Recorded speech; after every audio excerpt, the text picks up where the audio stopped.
So hello everyone, क्या हाल चाल। I hope आप सब बढ़िया होंगे। तो आज जो है बीएससी थर्ड सेम वालों के प्रैक्टिकल हो गए हैं, तो फाइनली वो बीएससी फोर्थ सेम में आ गए हैं। तो मेरे पास सिलेबस भी आ चुका है। तो ये सिर्फ बीएससी फोर्थ सेम ही नहीं, अगर आप नीट की प्रिपरेशन कर रहे हैं उसके लिए भी इंपॉर्टेंट है। साथ में अगर ये आपके ईयर में भी बीएससी थर्ड ईयर में या कहीं भी आपके एमएससी में हो तो आप इसको पढ़ सकते हो। तो जेनेटिक्स को समझ लेते हैं आज। तो बिफोर वी स्टार्ट जेनेटिक्स, पहले कुछ सम बेसिक कॉन्सेप्ट की बात कर लेते हैं, या कुछ ऐसे सम बेसिक्स की बात करते हैं जिससे हमारी जेनेटिक्स की जो जर्नी है ना वो आसान हो जाए। सीधा अगर हम जेनेटिक्स में घुस जाएंगे तो जो है थोड़ी बहुत दिक्कत हो सकती है। बट अगर आपने सेमेस्टर थर्ड सेमेस्टर टू में अगर आपने क्या करा है, थोड़ा बहुत cell cycle and cell division अगर नहीं पढ़ा है, तो मैंने 4 लेक्चर बना रखे हैं, अभी और बनाने रह गए हैं। तो एक बार आप वो देख लेना, वहां पे YouTube में सर्च करना सेल साइकिल। ये अगर सूरज सर करके ना आए तो सूरज डोराकोटी चैनल पे चले जाना। तो बात कर लेते हैं सबसे पहले कॉन्सेप्ट के ऊपर। तो कॉन्सेप्ट 1 है हमारा, जिसमें हम समझेंगे concept of DNA, chromatin and chromosome. तो बात कर लेते हैं पहले डीएनए के बारे में। डीएनए आपको पता है क्या होता है? बाल मोड़े हुए नहीं। देखो, अगर डीएनए एक डबल स्ट्रैंडेड होता है धागा, वो एक हेड लाइक स्ट्रक्चर होता है। और डीएनए के बारे में डिटेल में भी पढ़ सकते हो आप, पर अभी आपको समझना है ना। तो डीएनए एक डबल स्ट्रैंडेड होता है, थ्रेड लाइक स्ट्रक्चर होता है, 2 स्ट्रैंड से मिलकर बनता है। ठीक हो गया।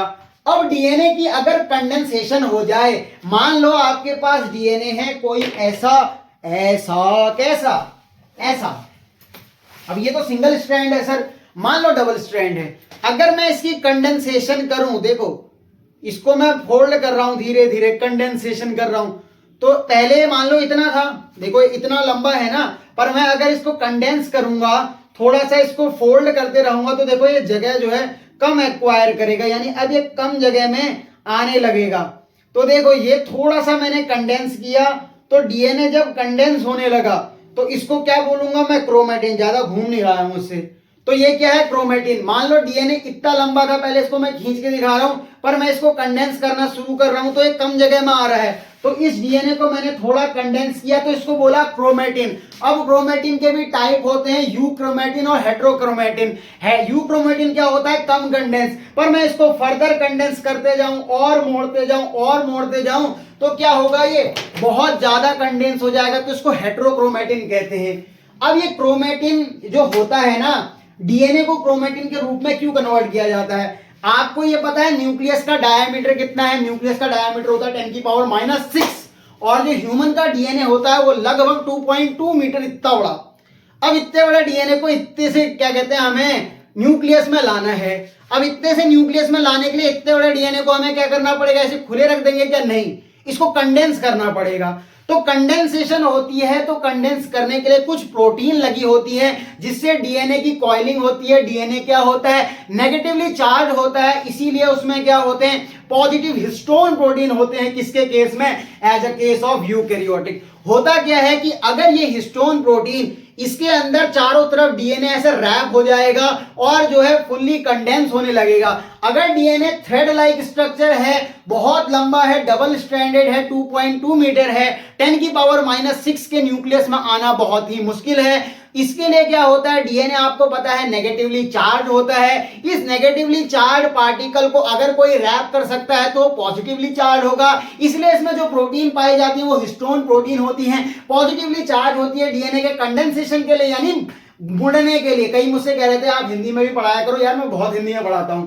तो ये जब मुड़ता है ना आपस में, उसके ऊपर रैप होता है, तो क्रोमेटिन वाला स्ट्रक्चर आता है। क्रोमेटिन में भी 2 टाइप होते हैं, एक यूक्रोमेटिन होता है और एक हेट्रोक्रोमेटिन होता है। हेट्रोक्रोमेटिन यूक्रोमेटिन की कंपैरिजन में क्या होता है? थोड़ा ज्यादा कंडेंस होता है।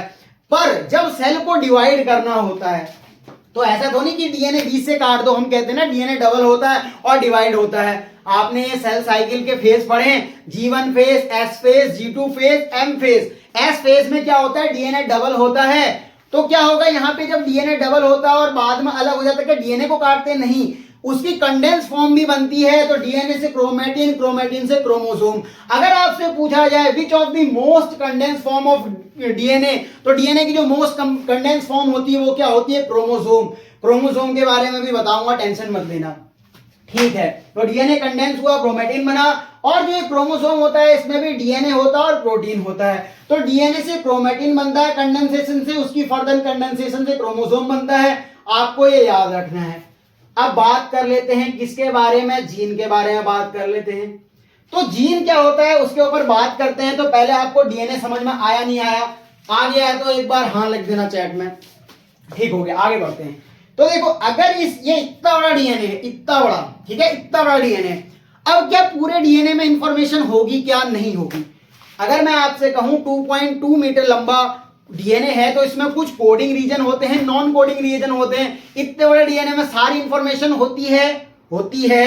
क्या इतने बड़े डीएनए के हर पार्ट में सारी इंफॉर्मेशन होती है? नहीं होती है सर, कुछ पार्ट में होती है। तो उसको क्या कहते हैं? उसको क्या कहते हैं? उसको जीन कहते हैं। तो कह रहा है gene it is the segment of DNA. अगर आपसे पूछा जाए ये किसका पार्ट है, तो ये पार्ट है किसका? डीएनए का। तो ये सेगमेंट ऑफ डीएनए तो है having function to express trait और कैरेक्टर्स, यानी कि ये क्या काम करने का काम करता है? ये काम करता है कि it is the segment of DNA having function to express trait और कैरेक्टर्स, यानी ये ट्रेट और कैरेक्टर्स को क्या करता है? एक्सप्रेस करने का काम करता है। तो अगर मैं आपसे पूछूं कि जीन क्या है, तो याद रखना डीएनए क्या है? एक फोटो है, स्ट्रक्चर है। तेरे फोटो को सीने से यार, वो वाला जो गाना है उसमें जो इमेजिन करो, इमेजिन नहीं कहते हैं, इमेजिन करो कि डीएनए क्या है? बहुत ही लंबा है सर, इसमें हर पार्ट जो है ऐसा नहीं है कि उसमें इंफॉर्मेशन हो।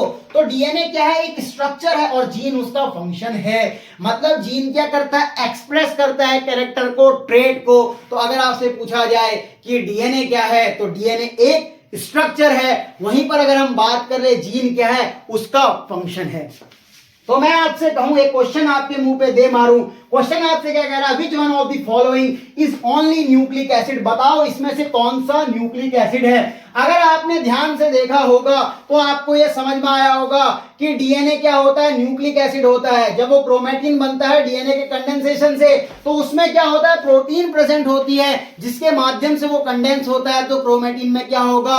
प्रोटीन होगा और साथ में डीएनए होगा। तो यहां पे देखो प्रोटीन और डीएनए पाया जा रहा है। क्रोमोसोम में भी देखो डीएनए प्लस प्रोटीन होता है। यूक्रोमैटिन में भी क्या होता है? डीएनए प्लस प्रोटीन होता है। अभी मैं गिर जाता तो आप लोगों को मजा भी आ जाता शायद। तो डीएनए में क्या होता है? सिर्फ न्यूक्लिक एसिड होता है। अगर आपसे क्वेश्चन पूछा जाए कि which one of the following is only nucleic acid है, तो इसका आंसर आप लगाएंगे डीएनए। तो अगर आपको इतना लाइन तक समझ में आ गया तो वीडियो को इसी समय लाइक कर देना।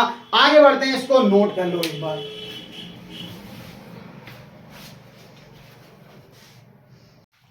तो चलो आगे बात कर लेते हैं। जो हमारा चल रहा था, मैं आपको ये बता रहा था कि डीएनए क्या होता है और क्या कहते हैं जीन क्या होता है। डीएनए ये होता है कि स्ट्रक्चर होता है, जीन उसका फंक्शन होता है। थोड़ा बात कर लेते हैं उसके ऊपर और डिटेल में।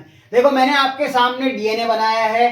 अब डीएनए के हर पार्ट में क्या कहते हैं, मतलब ये पता है ना आपको, सेगमेंट होता है जीन। तो क्या हर पार्ट क्या कहते हैं? कोडिंग वाला हो सकता है क्या? देखो जहां जहां पे जीन प्रेजेंट होगी वो पार्ट क्या होगा? हमारा कोडिंग पार्ट होगा, यानी उसके पास कुछ इंफॉर्मेशन होगी जिससे क्या कहते हैं आगे कुछ चीज बन पाएगी।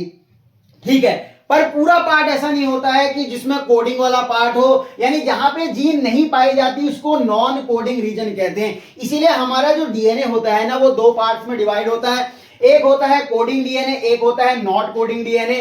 जो कोडिंग डीएनए होता है, डीएनए विच इज जीन, यानी जहां पे जीन होता है उसको बोलते हैं कोडिंग डीएनए। उसके पास क्या होती है? सब इंफॉर्मेशन होती है। यानी अगर उसके पास इंफॉर्मेशन है, अगर आपसे पूछा जाए कि कोडिंग डीएनए में किसी प्रकार का म्यूटेशन हो गया या उस जीन में किसी प्रकार का म्यूटेशन हो गया, तो वो किस पे रिफ्लेक्ट हो जाएगा? हम पे रिफ्लेक्ट हो जाएगा। यानी अगर किसी कोडिंग रीजन पे कोई भी म्यूटेशन होती है तो प्रॉब्लम हो सकती है, क्योंकि उसके पास तो इंफॉर्मेशन थी। बट अगर वहीं पे हम बात करें नॉन कोडिंग डीएनए, यानी ऐसा डीएनए जिसके पास जीन नहीं है, अगर उसमें किसी प्रकार की म्यूटेशन होती है तो कोई भी इफेक्ट नहीं पड़ेगा। यानी आपको क्या याद रखना है? सिंपली ये याद रखना है कि डीएनए के दो पार्ट होते हैं, एक होता है कोडिंग डीएनए, दूसरा होता है non coding DNA. Coding DNA क्या होता है? जिसपे कि DNA is which is gene, यानी जहां पे जीन होते हैं उस पे सम इंफॉर्मेशन, यानी कुछ इंफॉर्मेशन होती है। अगर उसमें किसी प्रकार की म्यूटेशन होती है तो प्रॉब्लम आ सकती है। पर वहीं अगर हम बात करें जो इसका दूसरा पार्ट होता है डीएनए का, वो नॉन कोडिंग डीएनए होता है। It is not gene. अगर इसमें किसी प्रकार की म्यूटेशन हुई तो नो इफेक्ट ऑन ऑर्गेनिज्म। इसीलिए आपके पास एक क्वेश्चन ले आया हूं, जीन इज केमिकली, आपसे पूछ रहा है डीएनए है या दूसरा पूछ रहा है आरएनए है। तीसरी बात कर रहा है डीएनए एंड प्रोटीन है। या चौथा बात कर रहा है क्रोमेटिन है। तो इसका आंसर आपको देखते ही आ जाना चाहिए कि डीएनए होता है, क्योंकि जीन क्या होता है, it is a part of DNA या segment of DNA which have some information. तो आंसर आएगा 1। नेक्स्ट क्वेश्चन आपसे क्या कह रहा है, gene is located on, option A कह रहा है डीएनए, बी कह रहा है क्रोमेटिन, सी कह रहा है क्रोमोसोम, डी कह रहा है ऑल। तो इसका आंसर जो है मैं पहले आपको बता देता हूं ऑल और फिर एक्सप्लेन कर देता हूं। देखो आपको ये पता है ना डीएनए में जीन होती है, यानी जीन क्या है, फंक्शनल पार्ट है डीएनए का। तो डीएनए में अगर जीन है तो उसकी कंडेंसेशन से क्रोमेटिन बन रहा है, तो यही जीन किस में जाएगी, क्रोमेटिन में जाएगी, और यही जीन किस में जाएगी, क्रोमोसोम में जाएगी। इसीलिए क्या कहते हैं, आपसे पूछा जाए कि जीन कहां लोकेटेड हो सकती है, क्या सिर्फ डीएनए में लोकेटेड हो सकती है, या सिर्फ क्रोमेटिन में हो सकती है, या सिर्फ क्रोमोसोम में हो सकती है, तो आपका आंसर ऐसा नहीं होना चाहिए। आपका आंसर ये होना चाहिए जो जीन होती है ना वो हमारे डीएनए में भी लोकेटेड होगी, और क्रोमेटिन में भी लोकेटेड होगी, और प्रोटीन में भी लोकेटेड होगी। आपको एक चीज याद ना, प्रोटीन नहीं क्रोमोसोम में लोकेटेड होगी। एक बात याद रखना कि क्या कहते हैं, आपको ये पता है ना जीन से क्या बनता है सर, जीन में इंफॉर्मेशन होती है, उससे प्रोटीन का फॉर्मेशन होता है, यानी जीन क्या करता है, प्रोटीन का फॉर्मेशन कराती है। तो जीन जब प्रोटीन का फॉर्मेशन कराती है तो इसलिए डीएनए का क्या होना चाहिए, खुला फॉर्म होना चाहिए, क्योंकि अगर डीएनए जो है ओपन होगा तो ओपन होने से क्या होगा, प्रोटीन का फॉर्मेशन ज्यादा होगा। मैं अगर क्या करूं, डीएनए की कंडेंसेशन को बढ़ाऊं तो प्रोटीन फॉर्मेशन बढ़ेगा या घटेगा। देखो डीएनए का खुलना जरूरी है प्रोटीन के फॉर्मेशन के लिए, क्योंकि जब आप पढ़ोगे central dogma of molecular biology, वहां पे आप ये पढ़ोगे कि डीएनए से आरएनए बनता है, आरएनए से प्रोटीन बनता है। फिर से सुनना, central dogma of molecular biology क्या कहता है, डीएनए से आरएनए बनता है, आरएनए से प्रोटीन बनता है। मतलब पहले डीएनए का बनना जरूरी है, फिर आरएनए बनेगा, फिर प्रोटीन बनेगा, और प्रोटीन बनने के लिए क्या होती है, इंफॉर्मेशन जीन में होती है। इसका मतलब डीएनए जब होना चाहिए ना, तो डीएनए कब है, जब खुली स्टेट में है। यानी कि अगर जिसमें जीन मतलब आप कहोगे प्रोटीन बनना कहां आसान होगा, डीएनए में आसान होगा, क्रोमेटिन में आसान होगा, या क्रोमोसोम में आसान होगा, तो सर इसका आंसर आएगा डीएनए में। क्यों आएगा, क्योंकि डीएनए क्या है, देखो डीएनए में क्या होता है, जीन जो है आपको साफ दिखाई देगी। आप जब क्रोमेटिन में जाओगे तो वो उलझ गया है, उस उलझे धागे में क्या होगा, बहुत सारी दिक्कतें हो सकती है, और जब क्रोमोसोम के रूप में आएगा तो जीन बहुत ही कॉम्पैक्ट हो गई होगी। इसीलिए अगर आप इस कंडीशन में क्या करोगे, प्रोटीन का फॉर्मेशन करना लगोगे तो बहुत दिक्कतों का सामना पड़ जाएगा। आपको ये पता है डीएनए से आरएनए, आरएनए से प्रोटीन, तो अगर आपसे पूछा जाए कि प्रोटीन फॉर्मेशन कहां पे ज्यादा होगा, तो डीएनए में ज्यादा होगा, फिर क्रोमेटिन में, फिर क्रोमोसोम में। इसीलिए मैंने यहाँ पे क्या लिखा है, ऑन वी इंक्रीज कंडेंसेशन तो प्रोटीन फॉर्मेशन डिक्रीज। इसीलिए जो कंडेंसेशन है वो inversely proportional to the protein formation. आपको ये लाइन समझ में आ गई कि आप जिस तरह से कंडेंसेशन को बढ़ाते जाओगे तो प्रोटीन का फॉर्मेशन घटता जाएगा। इसीलिए आपको ये पता है कि अगर जितना पार्ट खुला हुआ होगा वो प्रोटीन बनाने में सहायक होगा। आपको ये कॉन्सेप्ट नंबर 1 समझ में आया। आपको कॉन्सेप्ट नंबर 1 में क्या समझ में आया, हमको ये समझ में आया क्रोमेटिन क्या होता है, क्रोमोसोम क्या होता है, और डीएनए क्या होता है। नेक्स्ट पार्ट में हम बात करते हैं फेजेस ऑफ सेल साइकिल। आपको पूरा बेसिक पढ़ाऊंगा, उसके बाद आपको जो है मेंडेलियन जेनेटिक्स की ओर ले जाऊंगा, इसको आप नोट कर लो।